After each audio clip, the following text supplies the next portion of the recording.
There's a common notion that singers and voice actors should avoid milk and other dairy products because of the impact they may have on the voice, normally under the assertion that they can create excess mucus around the vocal cords.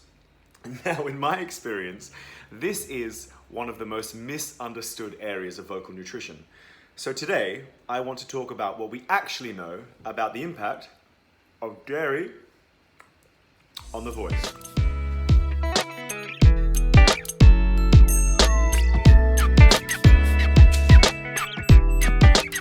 So I want to acknowledge right off the bat that I recognize that the consumption of dairy products can be a somewhat contentious issue, with many people choosing to avoid them for ethical or environmental reasons.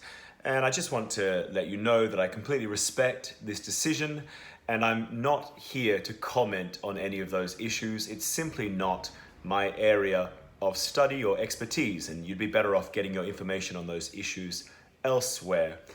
Also, I'm not here to sell you anything. I have no personal investment or interest in whether or not you consume dairy. I'm not trying to sell you a cow, and I haven't just bought a dairy farm. I just want to let you know what we actually know from the research and from the science, what actually happens when we consume dairy and any potential impact it might have on your voice. So it turns out that this proposed relationship between milk and mucus extends outside of our vocally obsessed bubble. In fact, in one Australian study, about 80% of those interviewed actually believed that milk caused mucus production, which is consistent with an American study that revealed that about 60% of people thought that milk and dairy increased the production of mucus or phlegm. So clearly this idea is well subscribed to in terms of adherence, but is it based on evidence? After hearing singers talk for years about how mucus makes them phlegmy, normally at 10:30 in the morning when people don't necessarily want to hear about those type of things, I was genuinely surprised to discover that there is very, very little evidence to suggest that this is indeed the case. And in fact, most research on the subject is largely conflicting and equivocal. However, a very recent and comprehensive major review, and in fact it's the most comprehensive current evidence we have on this topic, concluded that there really is no evidence, and in fact evidence to the contrary, that milk leads to excessive mucus production. Some of you might be thinking that you really do feel a sensation of thickness or restrictedness or even difficulty swallowing after consuming dairy, or particularly after drinking milk. Now, you're not wrong in this regard, but it has more to do with the texture or viscosity of milk than any particular component found within, lactose, for example. Now, milk is an emulsion, which means it's droplets of one liquid suspended in another. In this case, drops of fat suspended in water. And when we drink milk, that emulsion mixes with certain components in our saliva, which can increase the volume and viscosity of the emulsion. And after we've swallowed the milk, some of this may remain in the mouth and in the throat and leave this residue and sensation of thickness or stickiness. Now, this effect varies greatly from person to person, which does explain why this sensation is only ever reported by certain individuals. So if you are someone who suffers from this sort of thing, then maybe it is a good idea to avoid milk, or particularly avoid milk before you sing, but you're not producing mucus or creating mucus. It's quite a different thing altogether. It's important to note that these same sensations can be experienced with other liquids and beverages of a similar viscosity or texture to milk. And in fact, in this Australian study, reported perceptions of throat mucus were the same in subjects when given a dairy-based milk drink compared with a soy-based milk drink. So this all suggests that it is indeed the physical or mouthfeel properties of milk that have this effect on us.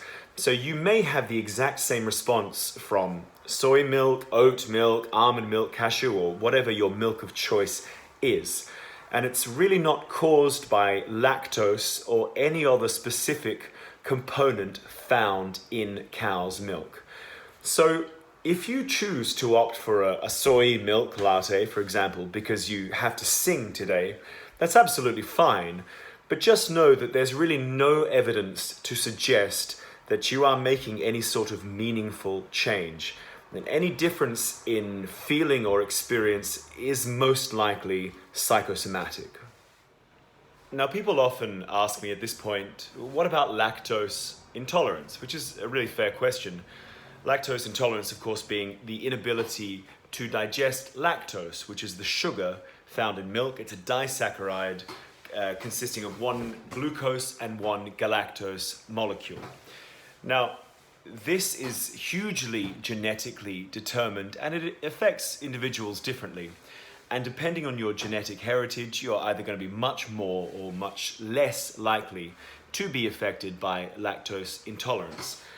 But general symptoms include things like bloating, abdominal pain, nausea, flatulence, and diarrhea, quite unpleasant, and normally about 30 minutes to 2 hours post-consumption of some sort of dairy product. But you'll notice all of the symptoms I've listed are to do with digestive health issues. And are unrelated to the vocal cords or the mucosa or any other physiological mechanism specifically related to vocalizing or singing. Now, not that these symptoms are unimportant. You certainly wouldn't want to be experiencing flatulence during a performance. It wouldn't be pleasurable or pleasant for anyone.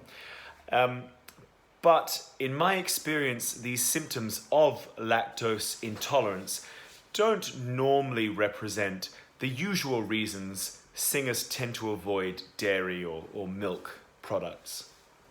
Now, a lot of people will respond to all of this by saying, well, what's the big deal in telling singers to avoid milk and dairy? And I guess I have to admit, I guess there really isn't that big a deal. I mean, who really cares if singers are drinking soy lattes before performances?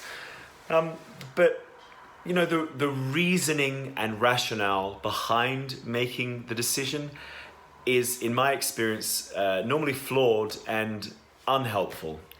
And I would add to that, with colds, flus, allergies, jet lag, now coronavirus, do singers really need more reasons to be neurotic? Now, I didn't make this video to sing the praises of dairy or make a case for consuming dairy, but I will have to add that recent polls and recent surveys and results of studies have showed that many individuals do tend, particularly women, do tend to be calcium deficient.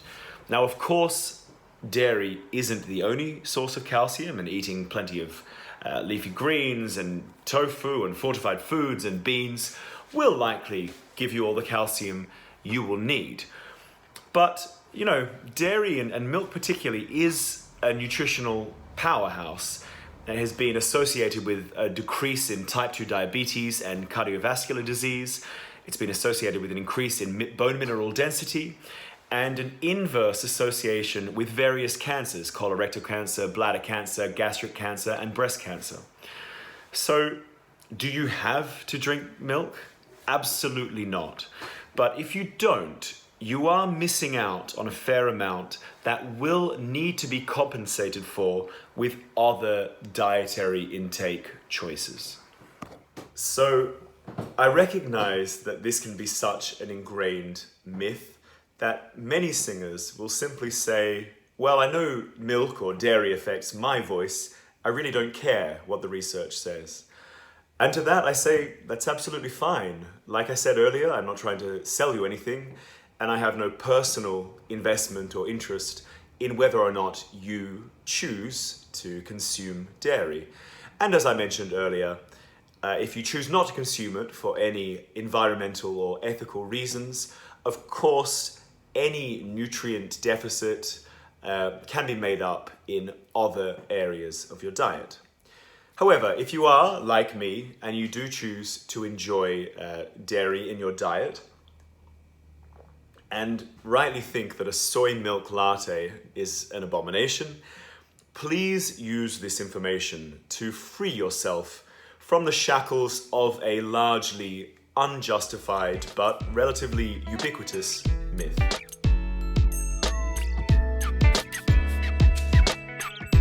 There's a common notion that singers and voice actors should avoid Terry. Come on, man. Come on, you can have this bit.